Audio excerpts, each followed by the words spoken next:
Eto na nga mga chong, marami tayong basketball updates. Coach Tim Cone, dismayado sa kanyang kupunan. Arvin Tolentino, sinabing sarap sa feeling na manalo kontra Barangay Ginebra. Sa nakalipas nga na Game 4 semifinals, ay nagawa ngang makaiwas ng Northport Batang Pier na ma-sweep ng Ginebra at nagawa pa nga nilang ma-extend ang series. At isa nga sa mga napakaganda ng ipinakitang performance ay itong si Arvin, kung saan ay nagtala nga ito ng near triple-double na 20 points, 11 assists, at 9 rebounds. At ayon nga mismo sa kanyang naging latest interview ay kinailangan niya daw talagang mag-step up ng malala dahil do or die game na raw para sa kanilang kupunan. At kung matatalo ay wala na, out na sila. Hindi nga lang daw siya yung nag-step up, maging yung kanyang mga teammates, kung saan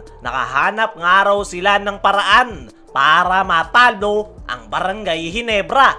At sobrang sarap nga raw sa feeling na nanalo rin sila ngayong semifinals. At umaasa nga itong si Arvin Tolentino na dito na magsisimula yung kanilang magandang kampanya ngayong semifinals, dahil naibalik na nga raw nila yung kanilang kumpiyansa at nakakuha na raw sila ng game rhythm na kanilang magagamit sa kanilang mga upcoming games. Nabanggit nga rin ng Northport Batang Pier na ang number 1 point out ng coaching staff ay yung kanilang energy. Sa nakalipas na Game 4 ay wala nga raw masasabi yung coaching staff ng Northport sa ipinakitang energy ng kanilang mga players. At yan nga raw yung kanilang ipagpapatuloy, lalong-lalo na nitong si Arvin Tolentino. Para sa akin mga chong, ay mukhang nakabuelo na ang Northport Batang Pier matapos silang makaisa sa semifinals. Kaya naman,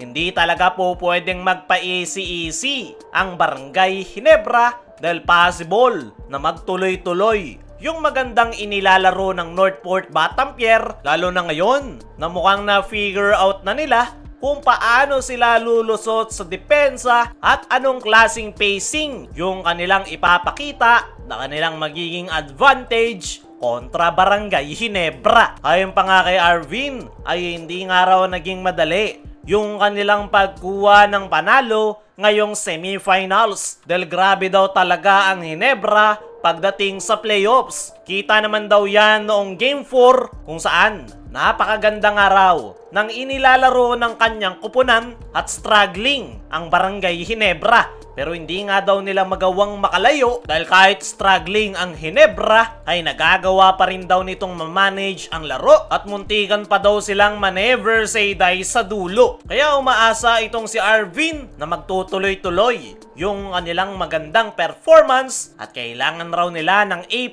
game para makuha ang pangalawang panalo. Dumako naman tayo dito sa kabilang balita. Coach Tim Cone, dismayado sa kanyang kupunan. Sa nakalipas nga na Game 4 ay bigo ang Barangay Ginebra na makuha ang panalo. Lamang na lamang nga sila sa series with a commanding 3-0 sa kanilang best of 7 semifinal series. Pero sa nakalipas na Game 4 ay wala ngang killer instinct ang Barangay Ginebra para tapusin at walisin ang Northport Batang Pier, kung saan nagawang makaisa ng Northport at nagkaroon pa ng Game 5. Ayon nga mismo kay Coach Tim, sa kanyang naging latest interview ay natural na raw na reaksyon ng isang kupunan na matalo matapos ang 3-0. Normal na normal nga raw yan para kay Coach Tim dahil hindi daw talaga madali ang pagsasara ng series. Pero hindi nga raw acceptable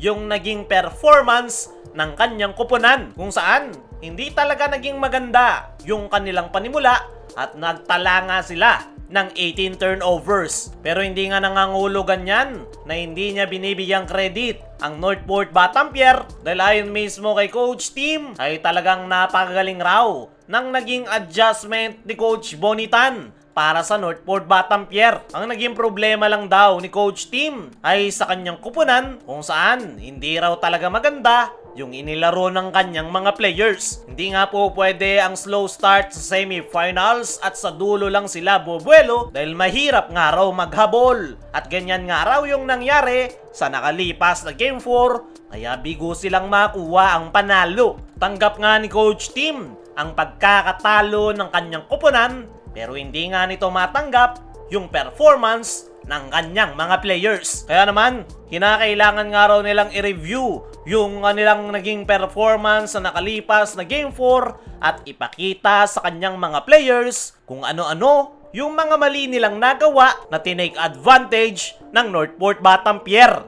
Para sa akin mga chong, ay dyan magaling itong si Coach Tim. Hindi nga siya tatawaging Master of Adjustment nang wala lang. Panigurado alam ni Coach Tim na na-figure out na ng Northport kung paano sila tatapatan ngayong semifinals. Kaya naman, mukhang mapipilitan na si Coach Tim sa darating na Game 5 na ilabas ang ilan sa mga tinatago nitong baraha para lang matapos na ang semifinal series dahil delikado nga sila sa Northport once na makabuelo ang nasabing koponan. Kayo mga chong, ano ang masasabi nyo? Na dismayado si Coach Tim sa ipinakitang performance ng Barangay Ginebra.